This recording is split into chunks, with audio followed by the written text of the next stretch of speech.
Hello viewers, today we will solve one more question of a LeetCode, which is LeetCode 88 merge sorted array. There are two arrays, you have to merge them into a single array without using an extra space.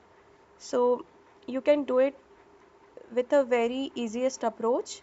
Let's do this for int I equals to 0, I less than n, and then I plus plus. You have to do add this value nums1 of I plus m equals to nums2 equals to nums2 of I.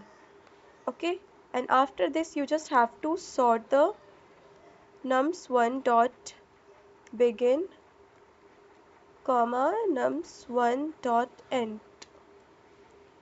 Let's run this code whether it is running properly or not. Yeah, this works fine. Let's submit it.